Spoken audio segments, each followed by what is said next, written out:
پردہ نشین عورتیں بھی چھتوں پر چڑھ چڑھ کر دیکھ رہی تھیں. چھوٹے چھوٹے بچے اور بچیاں بھی خوشی سے نعرے لگا رہے تھے.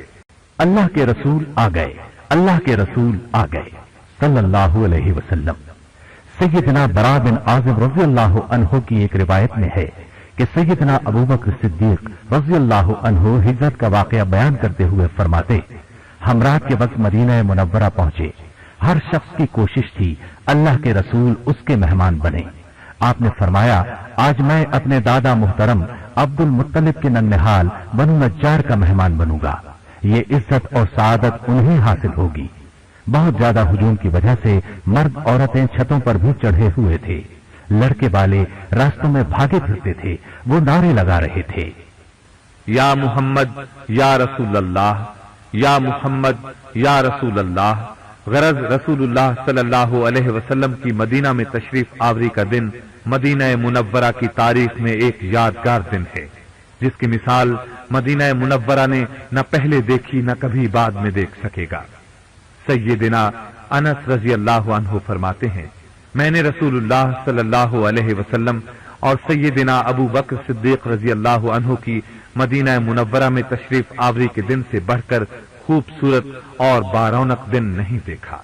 مدینہ منورہ میں آنے کے بعد مہاجرین کے ہاں سب سے پہلے پیدا ہونے والا بچہ معروف صحابی سیدنا عبداللہ بن زبیر رضی اللہ عنہما تھے.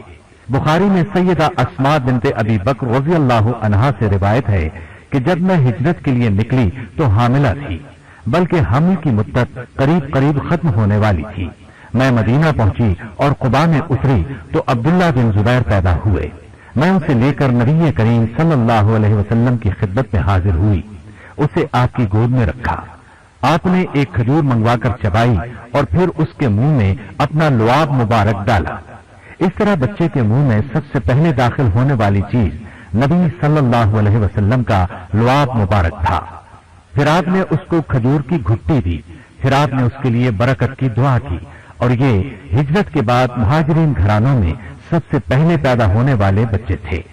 جب اللہ کے رسول صلی اللہ علیہ وسلم اطمینان کے ساتھ مدینہ منورہ میں رہنے لگے اور سب مہاجرین پہنچ گئے، انصار میں بھی نظم قائم ہو گیا، اسلام کی بنیاد مضبوط ہو گئی، تو نماز کا نظام قائم کیا گیا. زکوٰۃ اور روزے فرض ہوئے، حدود قائم کی گئیں اور حرام و حلال کے مسائل نازل ہوئے. رسول اللہ صلی اللہ علیہ وسلم جب تشریف لائے تو لوگ نماز کے اوقات میں بغیر کسی اعلان کے خود بخود اکٹھے ہو جاتے تھے. نبی کریم صلی اللہ علیہ وسلم نے نماز کی اطلاع کے سلسلے میں لوگوں سے مشورہ فرمایا. کسی نے سائرن بجانے کا مشورہ دیا. جواب میں آپ نے فرمایا، یہ تو یہودیوں کا شعار ہے. کسی نے گھنٹی بجانے کا مشورہ دیا. آپ نے فرمایا، ایسا عیسائی کرتے ہیں. کسی نے کہا آگ جلا دی جایا کرے. آپ نے فرمایا، یہ مجوسیوں کا طریقہ ہے. غرض لوگ اسی سوچ بچار میں تھے کہ بنو حارث بن خزرج کے ایک شخص سیدنا عبداللہ بن زید بن ثعلبہ بن عبد ربہ رضی اللہ عنہ کو خواب میں اذان کا طریقہ بتایا گیا. وہ نبی کریم صلی اللہ علیہ وسلم کے پاس حاضر ہوئے اور عرض کیا، اے اللہ کے رسول، آج رات خواب میں ایک آدمی میرے پاس آیا. اس کے کپڑے سبز تھے، ہاتھ میں گھنٹی تھی. میں نے اس سے کہا، اللہ کے بندے، تو یہ گھنٹی بیچے گا؟ اس نے پوچھا، تو اس گھنٹی کا کیا کرے گا؟ میں نے کہا، ہم اس کے ذریعے نماز کے لیے اطلاع کر دیا کریں گے. اس پر اس نے کہا، میں تمہیں اس سے اچھی چیز نہ بتا دوں؟ میں نے کہا، بتاؤ. اس نے کہا، اس طرح کہا کرو، اللہ اکبر اللہ اکبر اللہ اکبر اللہ اکبر اشہد ان لا الہ الا اللہ اشہد ان لا الہ الا اللہ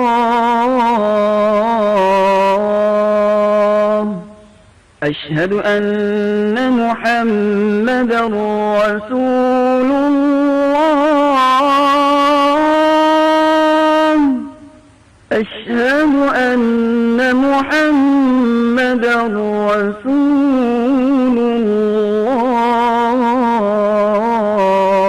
الله حي على الصلاة حي على الصلاة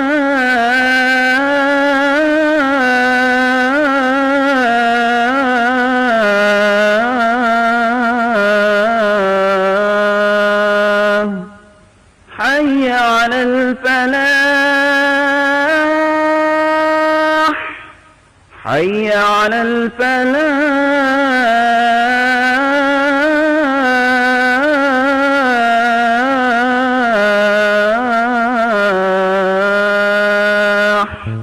الله أكبر الله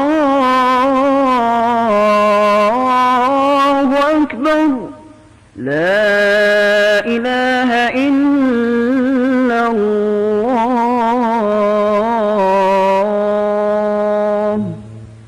جب انہوں نے یہ خواب بیان کیا تو نبی کریم صلی اللہ علیہ وسلم نے فرمایا یہ خواب اللہ کی طرف سے ہے، انشاءاللہ تو بلال کے ساتھ کھڑا ہو جا، اسے بتاتا جا وہ ان کلمات کے ساتھ اذان کہے کیونکہ اس کی آواز تم سے بلند ہے۔ جب سیدنا بلال رضی اللہ عنہ نے ان کلمات کے ساتھ اذان کہی تو سیدنا عمر رضی اللہ عنہ نے اپنے گھر میں یہ آواز سنی۔ وہ بھاگ کر رسول اللہ صلی اللہ علیہ وسلم کی خدمت میں آئے اور عرض کیا اللہ کے رسول، قسم ہے اس ذات کی جس نے آپ کو سچا نبی بنایا، میں نے بھی ایسا ہی خواب دیکھا ہے۔ یہ سن کر رسول اللہ صلی اللہ علیہ وسلم نے فرمایا الحمدللہ۔ جامع ترمذی میں ہے، انہی سیدنا عبداللہ رضی اللہ عنہ کے بیٹے اپنے والد سے روایت کرتے ہیں صبح ہوئی اور ہم رسول اللہ صلی اللہ علیہ وسلم کی خدمت میں حاضر ہوئے تو میں نے اپنا خواب نبی کریم صلی اللہ علیہ وسلم کو سنایا۔ آپ نے فرمایا یہ خواب سچا ہے، تو بلال کے ساتھ کھڑا ہو جا اور اسے یہ کلمات بتاتا جا، وہ اذان کہے کیونکہ اس کی آواز تجھ سے بلند اور لمبی ہے۔ انہوں نے اذان شروع کی، جو ہی سیدنا بلال رضی اللہ عنہ کی آواز سیدنا عمر رضی اللہ عنہ نے سنی، وہ اپنے کپڑے سنبھالتے ہوئے رسول اللہ صلی اللہ علیہ وسلم کے پاس پہنچے اور عرض پرداز ہوئے اے اللہ کے رسول صلی اللہ علیہ وسلم، قسم اس ذات کی جس نے آپ کو سچا نبی بنایا، میں نے بھی خواب میں یہی کچھ دیکھا ہے۔ اس پر نبی صلی اللہ علیہ وسلم نے فرمایا اللہ کا شکر ہے، خواب کا سچا ہونا یقینی ہو گیا۔ اب سنیے مدینہ منورہ سے یہودی کیسے جلاوطن ہوئے۔ یوں تو یہودی ابتدا ہی سے مسلمانوں کے خلاف تھے، مگر غزوہ بدر میں مسلمانوں کی عظیم الشان کامیابی کے بعد ان کی دشمنی میں بہت اضافہ ہو گیا اور وہ مسلمانوں کے خلاف سازشیں کرنے لگے۔ مثلا بنو نذیر کے سردار سلام بن مشکم نے کفار کے سردار ابو سفیان کو 200 جنگجوؤں کے ساتھ مدینہ منورہ میں داخلے کے سلسلے میں مدد دی، اس کی میزبانی کی اور مسلمانوں کی جاسوسی کے لیے اپنے آدمی بھی بھیجے۔ ابو سفیان نے اس کے ہاں ایک رات گزاری، پھر اس نے اپنے ساتھیوں کی مدد سے مسلمانوں کے ایک باغ پر حملہ کیا، وہاں 2 انصاریوں کو شہید کیا اور دوسرے باغوں میں آگ لگا کر واپس بھاگ گیا۔ رسول اللہ صلی اللہ علیہ وسلم کو پتا چلا تو آپ نے ان کے تعاقب میں کچھ مسلمان بھیجے، مگر ابو سفیان اور اس کے ساتھی اپنی جانیں بچا کر بھاگ نکلے۔ جلد بازی میں انہوں نے اپنی سواریوں پر لدے بہت سے ستو راستے ہی میں گرا دیے، وہ مسلمانوں کو بطور غنیمت حاصل ہوئے۔ یہ واقعہ اسلامی تاریخ میں غزوہ سویق کے نام سے مشہور ہے۔ سلام بن مشکم کی اس غداری کے باوجود رسول اللہ صلی اللہ علیہ وسلم نے اسے کوئی سزا دی نہ بنو نذیر پر حملہ کیا۔ اس کی وجہ یہ تھی کہ آپ ان دنوں یہودیوں کے ایک اور قبیلے بنو قینقاع کی شرارتوں کے سد باب میں مصروف تھے۔ بنو قینقاع بہت دلیر اور مالدار یہودی تھے، اس لیے رسول اللہ صلی اللہ علیہ وسلم نے مناسب سمجھا کہ پہلے ان سے نپٹا جائے۔ آپ ان کے پاس تشریف لے گئے، ان سب کو بازار میں جمع کیا، اسلام کی دعوت دی، لیکن انہوں نے بدتمیزی سے یہ جواب دیا آپ کسی دھوکے میں نہ رہیں، آپ کا مقابلہ ایسے لوگوں سے ہوا جو لڑنا نہیں جانتے تھے۔ ان کا اشارہ جنگ بدر کے قریش کی طرف تھا۔ اس لیے آپ کو ان کے مقابلے میں فتح ہو گئی۔ اللہ کی قسم اگر کبھی ہم سے ٹکر ہوئی تو آپ کو پتہ چل جائے گا ہم کیا ہیں۔ اللہ کے رسول صلی اللہ علیہ وسلم ان کی بات سن کر رنجیدہ ہوئے اور واپس آ گئے۔ اس کے تھوڑے دنوں بعد ایک مسلمان عورت ان کے بازار میں گئی، انہوں نے اس کے کپڑے کا کنارہ شرارتاً کسی چیز سے باندھ دیا، وہ اٹھنے لگی تو ننگی ہو گئی۔ اس نے مسلمانوں کو مدد کے لیے پکارا۔ ایک مسلمان نے یہ دیکھا تو شرارت کرنے والے کو قتل کر دیا۔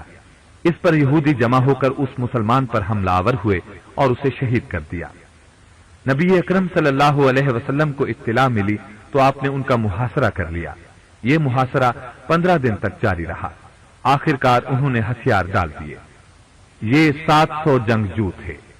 اللہ کے رسول کا ارادہ انہیں قتل کرنے کا تھا، مگر ان کے حلیف عبداللہ بن ابی ابن سلول منافق نے ان کے حق میں سفارش کی اور انہیں چھڑانے کے لیے منتیں کرنے لگا۔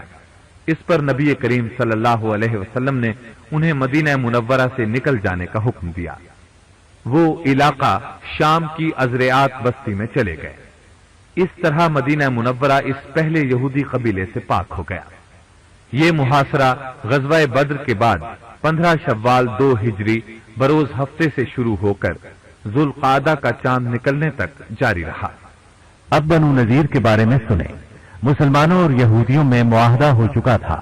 اس میں وضاحت تھی کہ اگر مسلمان یہودیوں سے دشمن کے خلاف مدد طلب کریں گے تو یہودی مدد کرنے کے پابند ہوں گے۔ ایک مرتبہ اللہ کے رسول صلی اللہ علیہ وسلم کسی دیت کے سلسلے میں بنو نذیر کے ہاں تشریف لے گئے۔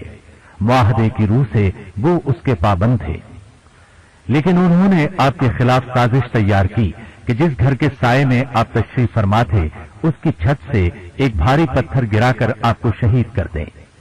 اللہ تعالیٰ نے آپ کو بذریعہ وحی ان کے منصوبے سے خبردار کر دیا۔ آپ فوراً اٹھ کھڑے ہوئے اور مسلمانوں کو ان پر حملہ کرنے کا حکم دیا۔ مسلمان ان کے علاقے میں پہنچے تو یہ لوگ قلعہ بند ہو گئے۔ مسلمانوں نے ان کا محاصرہ کر لیا۔ عبداللہ بن ابی ابن سلول پھر ان کا سفارشی بن کر رسول اللہ صلی اللہ علیہ وسلم کے پاس آیا اور ان کی معافی کا مطالبہ کیا، کیونکہ یہ بھی اس کے حلیف تھے۔ آپ نے انہیں نکلنے کی اجازت دے دی، لیکن شرط یہ رکھی کہ وہ اپنا اسلحہ وہیں چھوڑ کر جائے، بس ایک اونٹ پر جو لاد کر لے جا سکیں لے جائے۔ اس طرح وہ جو کچھ لے جا سکتے تھے لے گئے اور شام کے علاقے میں چلے گئے۔ اس طرح مدینہ منورہ ایک اور یہودی قبیلے سے نجات پا گیا۔ یہ ربیع الاول 4 ہجری کی بات ہے۔ بنو نذیر جب مدینہ منورہ سے جلا وطن ہوئے تو ان کا ایک وفد قریش کے پاس گیا اور انہیں رسول اللہ صلی اللہ علیہ وسلم کے خلاف جنگ پر ابھارا۔ وہ مان گئے۔ اس کے بعد وہ قبیلہ غطفان کے پاس گئے، وہ بھی تیار ہو گئے۔ اس کا نتیجہ یہ نکلا کہ قریش اور غطفان قریباً 10,000 کا لشکر لے کر مدینہ منورہ کی طرف چلے۔ جب نبی کریم صلی اللہ علیہ وسلم کو پتا چلا تو آپ نے مدینہ منورہ کے ارد گرد خندق کھودنے کا حکم دیا۔ بنو نذیر کا سردار حیی بن اخطب بنو قریظہ کے پاس گیا اور انہیں لڑائی پر ابھارا۔ بنو قریظہ نے بھی رسول اللہ صلی اللہ علیہ وسلم سے کیا ہوا عہد توڑ دیا اور قریش کا ساتھ دینے پر آمادہ ہو گئے۔ اس طرح کفار کے لشکر نے مدینہ منورہ کا محاصرہ کر لیا۔ پھر اللہ تعالی نے اپنی طرف سے ایسی تدبیر فرمائی کہ ان میں باہمی اختلاف پڑ گیا اور ان کا اتحاد ٹوٹ گیا۔ اس کے علاوہ اللہ تعالی نے آندھی بھیجی، اس نے انہیں جگمگا دیا، نہ وہ خود ٹک سکے نہ ان کا کوئی خیمہ باقی رہا۔ آخر وہ خوف زدہ ہو کر راتوں رات بھاگ نکلے۔ والحمدللہ۔ جب نبی کریم صلی اللہ علیہ وسلم غزوہ خندق سے فارغ ہو گئے تو آپ نے بنو قریظہ پر چڑھائی کر دی، ان کا محاصرہ کر لیا۔ یہ محاصرہ 25 دن تک جاری رہا۔ آخر کار وہ نبی کریم صلی اللہ علیہ وسلم کے فیصلے پر راضی ہو گئے۔ آپ نے خود فیصلہ نہیں فرمایا، ان سے فرمایا وہ خود کسی شخص کا نام پیش کریں جو ان کا فیصلہ سنائے۔ انہوں نے اپنے حلیف سیدنا سعد بن معاذ رضی اللہ عنہ سے فیصلہ کرانا منظور کیا۔ سیدنا سعد بن معاذ رضی اللہ عنہ نے فیصلہ فرمایا کہ ان کے بالغ مرد قتل کر دیے جائیں، عورتیں اور بچے غلام بنا لیے جائیں، مال مسلمانوں میں تقسیم کر دیا جائے۔